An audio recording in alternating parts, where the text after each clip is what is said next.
Eu voltarei. Em 1984, O Exterminador do Futuro chegava aos cinemas com uma proposta ousada: misturar ficção científica, ação e suspense. Tudo isso em um filme de baixo orçamento, que ninguém esperava que fizesse tanto sucesso. Mas você sabia que Arnold Schwarzenegger quase interpretou o herói Kyle Reese em vez do Exterminador? Ou que James Cameron teve a ideia do filme após ter um pesadelo? No vídeo de hoje, a gente vai voltar no tempo para descobrir os bastidores malucos, decisões curiosas e tretas épicas que ajudaram a criar um dos maiores clássicos dos anos 80. Então já deixa o like, se inscreve no canal e bora nessa para mais um vídeo.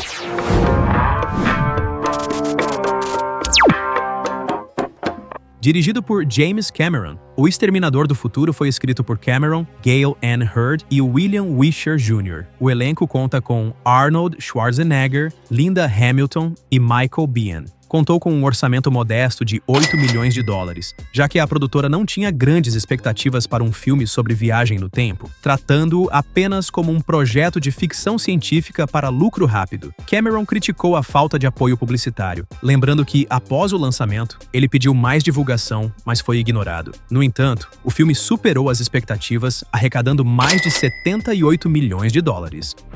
James Cameron teve a ideia para o filme durante a pós-produção de seu filme anterior, Piranhas 2, de 1982. Desde que havia sido demitido da produção por diferenças criativas, ele gastou o que restava de seu próprio dinheiro na passagem de avião para chegar até o local das filmagens, na esperança de pelo menos participar do processo de edição. Apesar da demissão, seu nome foi mantido como diretor do filme. Sem dinheiro para a alimentação adequada, ele adoeceu e foi para a cama uma noite com febre alta. Nesta noite, ele teve um pesadelo com um endoesqueleto de metal arrastando-se pelo chão. Quando acordou, imediatamente fez um desenho dessa visão. Desenhando a visão, ele percebeu que, para manter o orçamento baixo, a maior parte do filme teria que se passar no presente. Ou seja, a ideia inicial era que a história fosse ambientada somente no futuro, neste cenário de guerra. Daí, ele teve que trazer a ideia de viagem no tempo ao roteiro.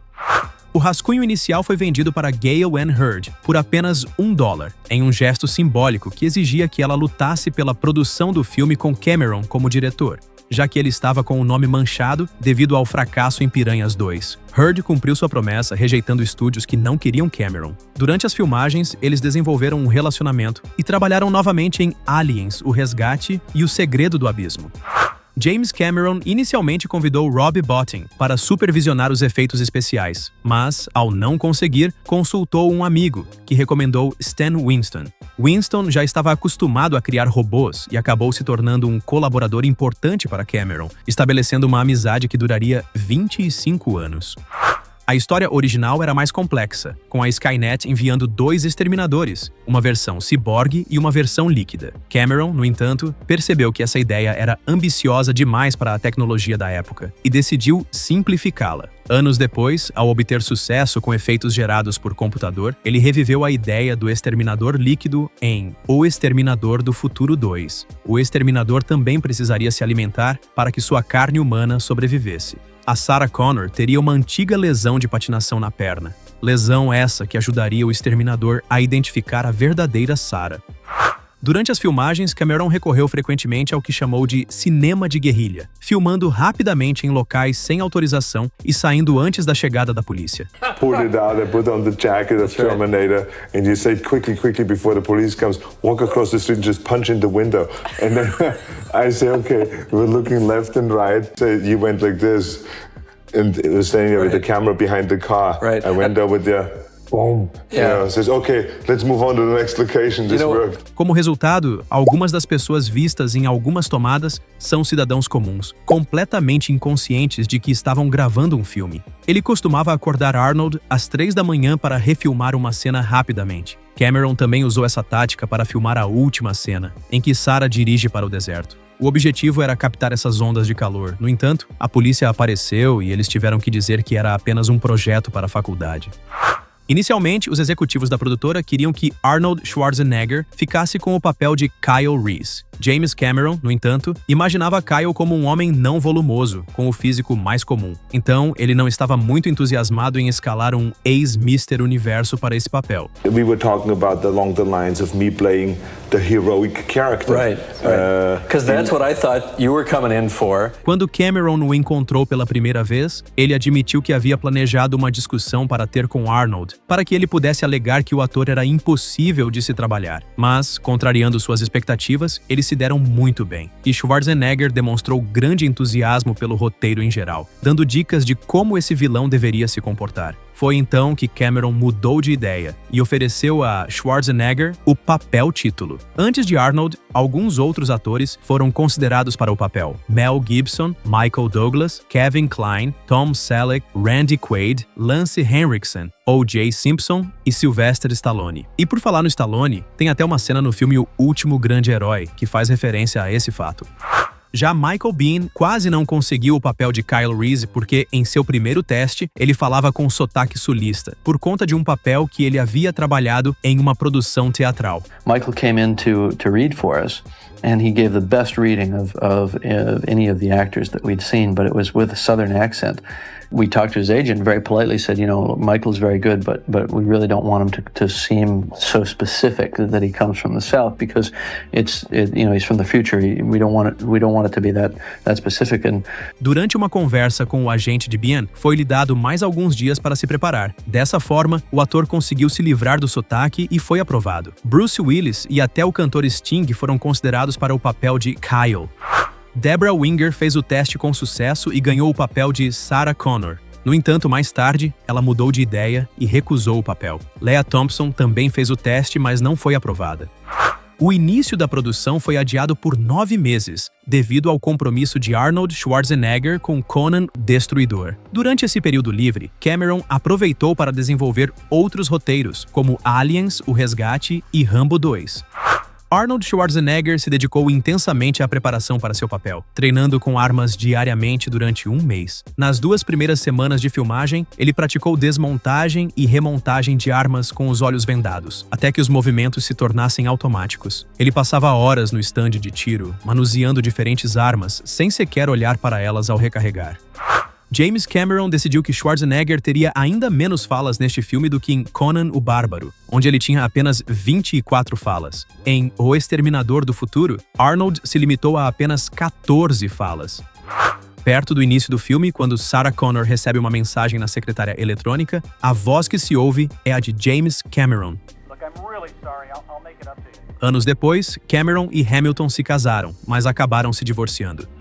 O nome da boate onde o exterminador ataca Sarah pela primeira vez, Tech Noir, foi escolhido por Cameron em homenagem ao gênero cinematográfico que ele mesmo denominou. Ele não concordava em classificar o filme apenas como terror com ficção científica. Cameron mandou construir a boate especificamente para o filme e teve que recusar frequentadores que pensavam que Tech Noir era uma boate real.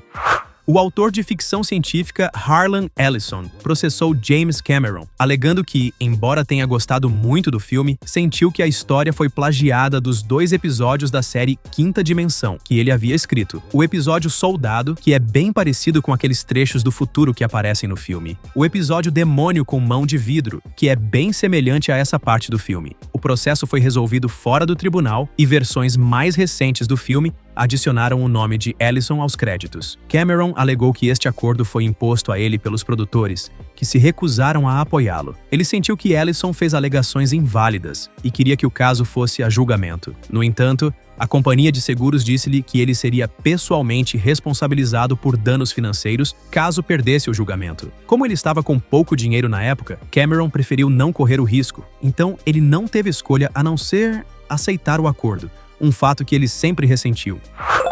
Tá gostando do vídeo? Então deixa aquele like para dar uma força. E se você gosta desse tipo de conteúdo, aproveita e se inscreve no canal. Tem muito conteúdo como este e nostalgia vindo por aí. No futuro, o exterminador que se infiltra no acampamento humano é interpretado por Franco Columbo, amigo de Arnold e vencedor de vários títulos de Mr. Olympia, que foi indicado por Schwarzenegger para o papel. I'll be back. O bordão icônico de Arnold Schwarzenegger gerou a maior confusão nos bastidores. Arnold afirmava que I will be back, sem a contração, soava melhor para um robô, era mais mecânico. Foi o único grande desentendimento entre Schwarzenegger e James Cameron. E tudo o que Cameron teve a dizer foi: eu não digo como você deve atuar, então não me diga como escrever. Após ser atropelado pelo caminhão, o exterminador aparece mancando, com um ferro solto na perna esquerda, explicando o motivo dele mancar. Além disso, o caminhão que o atropela é o mesmo modelo do brinquedo que aparece no início do filme, mostrando um impressionante nível de detalhes. O co-roteirista William Wisher faz uma participação como o policial que tenta ajudar o exterminador. Ele também aparece no segundo filme, reconhecendo ele. Em 1984, as armas de mira a laser ainda estavam surgindo, e a que aparece no filme não funcionava exatamente como foi retratada. O laser estava conectado a uma bateria escondida na roupa do ator, acionada por um botão. Sarah usa uma camisa dos Jetsons, uma referência à série animada sobre uma família que vive no futuro, alinhando-se ao tema do filme. Na delegacia, há um cartaz de desaparecido de um garoto chamado Kevin Collins. O cartaz era real e foi utilizado em outros filmes da época. Até hoje, ele não foi encontrado. Kyle guarda uma foto de Sarah Connor, refletindo sobre o que ela poderia estar pensando. No final, descobrimos que ela estava triste pela perda de Reese. Na cena de abertura, Kyle Reese é jogado no chão ao chegar no passado, enquanto o exterminador surge com precisão no chão. Essa diferença mostra a precisão que uma máquina consegue realizar cálculos de espaço e tempo. Kyle Reese precisa arrancar a página da lista telefônica para se lembrar do endereço de Sarah, enquanto o exterminador memoriza os dados. Neste mesmo momento, você pode perceber que a outra mão está em cima dos nomes John Connor, detalhe sutil que mostra seu alvo principal, apesar dele não ter nascido ainda. E você percebeu que os números não coincidem com o da primeira Sarah Connor, que o exterminador elimina? Além disso, o início do filme foi feito de uma maneira em que o público da época não entendesse quem era mocinho e quem era o vilão, já que o primeiro contato que o exterminador tem é justamente com membros de uma gangue, que ele logo derrota, enquanto Kyle Reese corre da polícia e rouba as calças de um mendigo. Sem falar que o Arnold nunca tinha feito o papel do vilão. Outro detalhe nesta parte é que o exterminador aprende algumas falas com os punks. Vai se ferrar, otário! E mais tarde é interessante que ele utiliza uma delas. Vá se danar, otário. Para a cena em que o exterminador soca o vidro de um carro, foi utilizado um braço de aço de 8 quilos, acionado por um sistema hidráulico. Em vez de mover o carro, a equipe achou melhor para a gravação mover o cenário, dando a sensação de movimento. Um largo caminhão foi colocado carregando a parede de tijolos ao lado da cena. No entanto, não podiam errar, pois isso aumentaria os custos. Então eles conseguiram fazer tudo em apenas uma tomada. Para gerar o efeito de fumaça saindo do exterminador, foi aplicada uma substância ácida nas roupas de Arnold, algo que incomodou bastante o ator. I think the worst moments were not really when I had to do something physically, like, running through a window or falling through a window or landing on glass or something like that, or being on top of a car. It was more the acid that was poured on me to make me smoke, to make the character smoke. Para a icônica cena da remoção do olho, foram criados vários moldes do rosto de Schwarzenegger. Uma cabeça em escala ampliada foi usada para mostrar o olho robótico com realismo, utilizando uma lente de câmera como o olho vermelho. O boneco do rosto de Arnold levou 6 meses para ser produzido. Na famosa cena em que o exterminador abre o próprio braço, foram usadas réplicas em tamanho real e manipulação manual com cabos. Uma mulher com mãos pequenas operava por baixo da mesa, usando a estrutura como uma luva. As cenas do futuro foram criadas com miniaturas, papelão e isopor, além de muito efeito de fumaça para criar profundidade. As silhuetas dos prédios eram recortes simples, e o cenário tinha apenas 5 metros de profundidade, ampliado pela fumaça densa e iluminação forte. O caminhão-tanque que explode no final do filme é uma maquete, não um caminhão real. A explosão inicial estava prevista para ser filmada no local, mas foi cancelada quando a equipe descobriu que no prédio ao lado ficava o estoque de munição da polícia. A explosão foi filmada 2 vezes. Na primeira, o fio que puxava o caminhão quebrou, danificando a maquete. Foram necessários 3 dias para reconstruí-la e filmar a segunda tomada que teve êxito. Os raios que aparecem com a chegada do exterminador foram criados com uma bobina de Tesla real, filmados em fundo preto e adicionados na edição. O dublê de Michael Biehn realmente pulou de uma tábua entre escadas, caindo de aproximadamente 2 metros diretamente no chão de cimento sem truques. And we had a stunt guy who was probably up about that high, probably about 6 feet or 7 feet. And when Jim called action, he just jumped off sideways, and he was completely nude, of course, and landed straight, like, onto the cement. 7 artistas trabalharam 24 horas por dia durante 6 meses em várias versões do esqueleto. Eles criaram desde bonecos parciais até animatrônicos, que podiam ser carregados nas costas, controlando a cabeça por rádio. Na cena em que o exterminador é esmagado, Cameron decidiu de última hora incluir o efeito do olho se apagando, utilizando uma lâmpada vermelha e fumaça de cigarro soprada manualmente. Próteses foram usadas no rosto de Arnold para criar o efeito de pele deformada. O processo levava cerca de 8 horas, e a maquiagem era desconfortável, resultando em uma redução nas cenas que exigiam prótese. A névoa na cena após Sarah e Reese saírem da ponte foi, na verdade, repelente de insetos, devido à grande quantidade de moscas no local. A equipe decidiu usar o spray como névoa para o efeito, em vez de esperar que se dissipasse. A maioria das cenas de perseguição de carro foram filmadas em velocidade normal e ligeiramente aceleradas. Para aumentar a sensação de velocidade, outros carros com luzes giratórias foram usados fora do enquadramento, fazendo parecer que o carro principal estava ultrapassando fontes de luz mais rapidamente. Algumas cenas foram deletadas da versão final, e 3 delas são bem interessantes. A arma que Reese entrega a Sarah nesta cena, ele havia conseguido na delegacia, quando o tenente, já ferido, reconhece que Kylo estava falando a verdade e pede para que ele a proteja. Na segunda cena, Sarah descobre o endereço da Cyberdyne e sugere a Reese que eles explodam o prédio para evitar a guerra. No entanto, Reese discorda, afirmando que essa não é a missão dele. A última cena é bem impactante. Após Sarah esmagar o exterminador na fábrica, alguns funcionários da empresa encontram um microcomputador super avançado e decidem guardá-lo para análise. Enquanto isso, do lado de fora, enquanto Sarah é levada pela ambulância, é revelado que o prédio onde ocorreu o conflito final era, na verdade, o da Cyberdyne. Veja agora o antes e depois dos cenários.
Confira agora o antes e depois do elenco.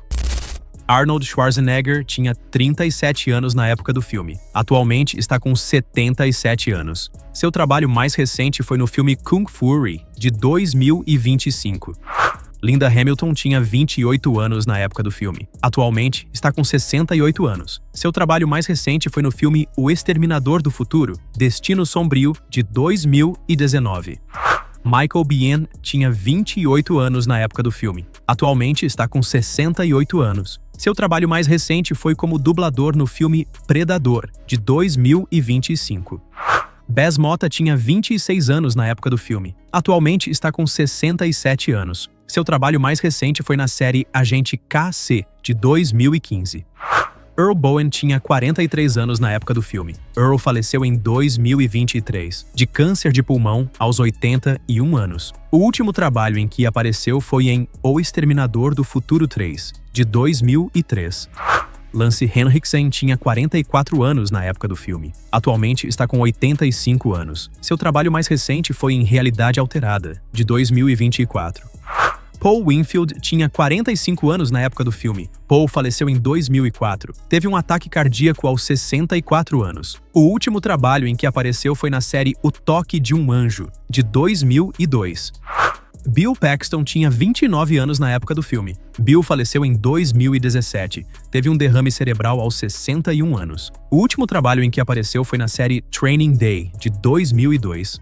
Chegamos ao fim de mais um vídeo. Para mais conteúdo como este, inscreva-se no canal e deixe seu like. Comente também quando foi a primeira vez que você assistiu a esse filme. E comenta também outros detalhes que não foram para o vídeo. Eu vou ficando por aqui e até a próxima.